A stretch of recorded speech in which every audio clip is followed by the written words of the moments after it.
Minutes of Fame. I am Georgia Varjas, your hostess with the mostest from Step Up and Stand Out. And we are here to radiate the confidence in the Sassy Speakers Club. And today I am with the one and only Anne Daniels, speaker and polar explorer. Whew, that is a title. I just love that title. I've never come across a title like that. That's brilliant, Anne. And I just want to share with everybody how we met, because it was quite recent. And I sort of got this feeling I've known you for years. I don't know why that is. We had such a good talk the other day.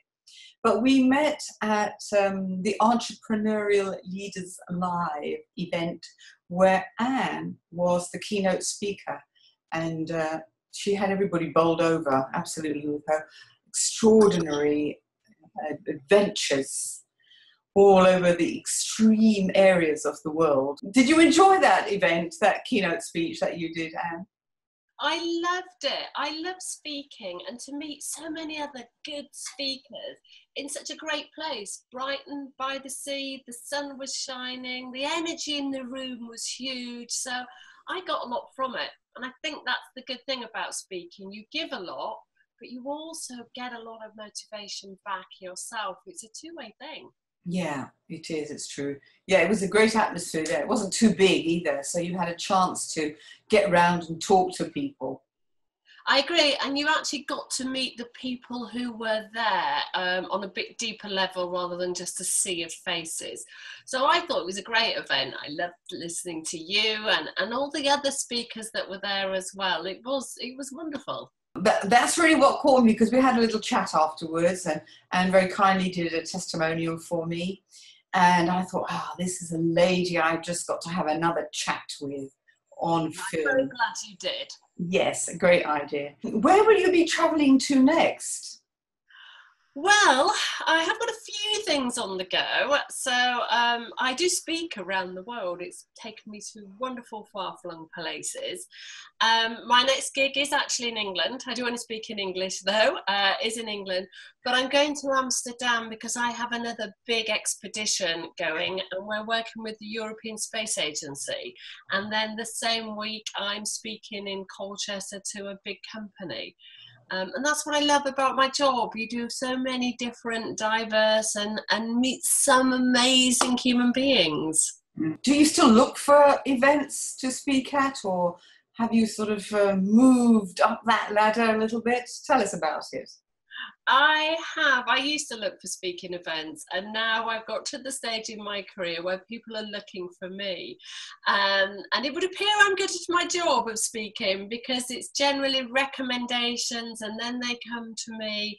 So now I've got so much work that actually I don't look for it anymore. It comes in and it's wonderful. And what I'm finding is I get asked to do lots of talks, whether with men or women or all kinds of things, but there are a lot more women collaborating together, and speaking to women's groups is becoming more and more prevalent, and I really like to do that. Yeah, so it's about spreading that good energy and the encouragement and the courage and a sense of adventure. But when you speak at corporate events, do you have to change your speech very much? Yes, every talk I will have a full conference conversation, or else I don't want to do it. And I want to know what their conference is about. What kind of messages do they need from me? So I will choose the stories from the expedition and I take them on a journey. But the messages that I give them are the same in every environment, whether it's corporate, whether it's at home, or whether it's in the expedition world. Leadership, it's the same skills, teamwork, planning, working hard, overcoming obstacles. All those things are the same in whatever you're doing, and you need to work together to make the magic happen. So I have to know what they're about, what their taglines are, what the difficulties their participants are facing, and I write every individual presentation for that event. It's no good me talking about targets if actually they sit on their own in an office and don't work with anybody. So I know that's a slight exaggeration, but that's what I mean. I need to touch them, and then if I feel that I'm doing some help and helping them, it lifts my game, and that's how I work. That's absolutely brilliant, because I wanted to talk to you about that whole thing about collaborations and dream team, because that's something that really stood out in your speech in Brighton, was the teamwork that you have and being able to allow the other person to excel in their field and you concentrate on what you're good at. And I think that's such an important thing when we work together, especially with women. I agree. And in the world I live in the expedition world, so many times I've heard the phrase, you are only as strong as your weakest member. And they say that to mean that, you know, if you're not as physically strong, then you're going to bring the team down. And for me, that's such a terrible statement. There is no such thing as the weakest member. What you all have is different gifts, different skills. So my next expedition, I'm with 4 very strong peers. They're not clients, and I will never be as strong as they will be. I could train all day, it will never happen. So I have to look at my skills, and I can navigate, I can find a room, I'm very cohesive, I'm good to work with a team. And so therefore I'm not going to compete. I'm definitely not competing. I'm going to work with my skills, be proud of what I do. And if everybody does that and respects each other's skills, that's when the magic happens, and that's when you have a real dream team. So I think that's where where you can collaborate and all respect that everybody has a skill to give. And it's up to you to value your skill and your self-worth, as well as your team members. As you said, that goes right across the board for all kinds of groups working together, whether it's expeditions, explorations, or just business teams. You know, I've seen that a lot in the music business. You know, you had to work together. The bass player plays something, the drummer plays something, and you've got to work together. You've got to have that communication and trust that what the drummer is doing is going to work, and that the bass player is doing is something different, totally different. They can't do each other's jobs. Yeah, it's that teamwork. It's brilliant when it works. And as you said, it's the magic. It's absolutely the magic, yes. It is the magic when you allow other people to evolve and be the best that they can be. I think it's a two-way thing. If you're helping somebody and you're letting them evolve and really achieve, it makes you feel good and brings your game up. It is definitely a two-way street, as is most of life. So I love those messages and working with people that respect that, especially in the corporates, when you can see that they respect that. Those are always the corporates that are doing well and that are achieving and that have satisfied, happy staff. Who then make a difference. Do you think there's a difference between the way women collaborate and men collaborate? Yes, I do. I think that women are getting better. Because we've had to fight for so long to be equal to the men, to get the same opportunities, I think somewhere along the line, at times we've forgotten to collaborate and we feel like we're in competition with everybody, other women, other men, and we've gone there. But I've seen a real shift in the past few years where women are getting better at collaborating. Instead of competing, they're helping each other. And where I've seen the shift is again where I see people achieve more, I see more productivity, more opportunities. So I do think that we work, men, they've always had the boys club and they've always done well at that. They may compete physically, it changes when it becomes physical, but I think women haven't always, but they're definitely getting better. And when they collaborate, women together are the most powerful group of individuals, and that I think is just wonderful to watch. It's music to my ears, I tell you, because I think that's so important that we encourage each other to move forward and to show that respect. As you said, it's a very simple thing. You know, some things that you're better at than I am, I've got to leave you to do it. Respect that you can do it.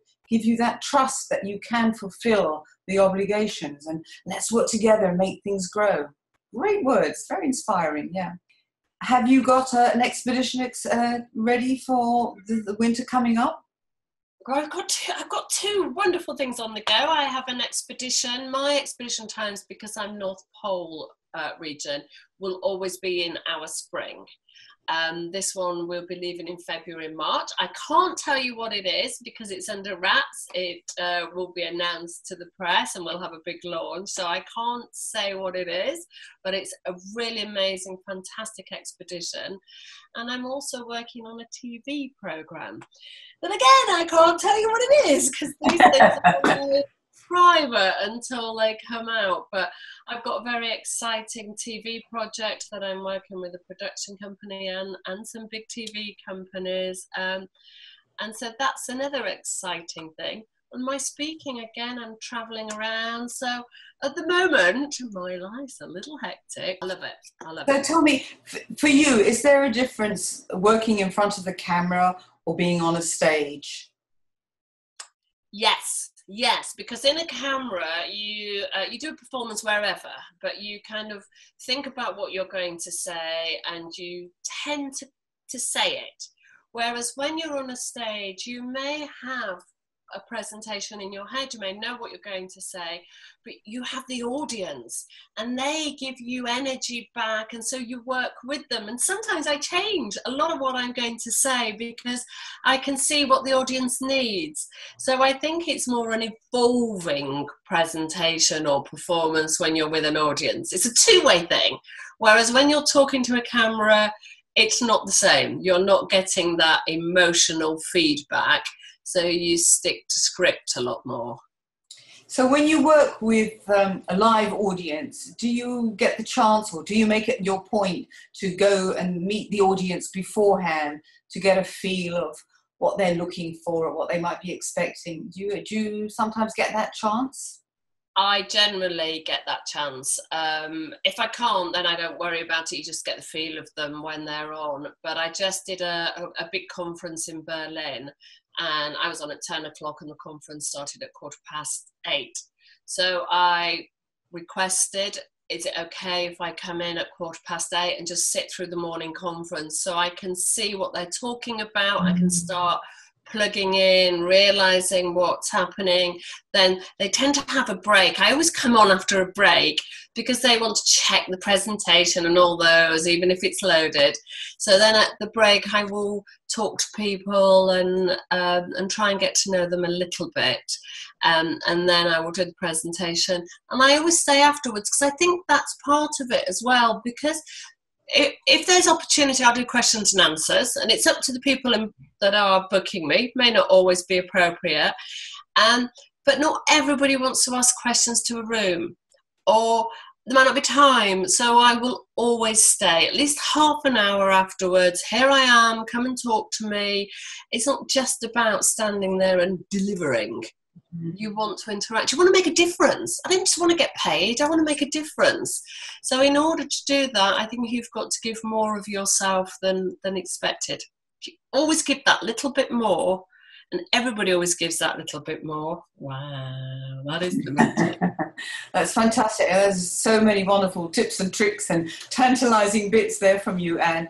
And so for new speakers, people who are just starting out, what would you say to them to give them a bit of encouragement? If I was going to speak to new speakers, I would say there are two really crucial things that you have to think about. And one is, it's not necessarily about you, it's the audience. If you think, how can I help this audience? What can I do to help the audience? Number one, it takes away, strangely, some of the problems with you or the insecurities. And then you're going to do a better speech because you're thinking about them, not telling about you. And the other thing is, be yourself. Just be who you are. If you pretend to be somebody else, you'll come across fake, you won't look real. So those are the two things about your performance. But in your psyche, remember, everybody in that audience wishes you well. Nobody comes to a presentation thinking, I hope they do bad, I hope they're terrible. They all are there rooting for you, and they want you to do well. Think of them as your friends, and then it will take away that panic and that fear and that. And don't worry if you start with a wobbly voice. Eventually you'll get into it and just grow into yourself. So Anne, if people wanted to find out more about you, where could they see your videos, or do you have a website perhaps you could share with us? I do. It is going. I have a static website at the moment, doesn't have much video on, but within the next 2 weeks, there will be a new website with expedition videos on, and it's simply www.andaniels.com. And I'm on there, and there's lots of things on there. That's fantastic. I mean, I have watched some of your videos from the speeches that you've done, the talks that you've done, and I tell you, people out there, get on that website and find out more about Ann Daniels. Thank you so much for being with me this morning. I really appreciate it, and wish you all the best with all those wonderful travels that you're going to be doing. Thank you, Georgia. It was my pleasure.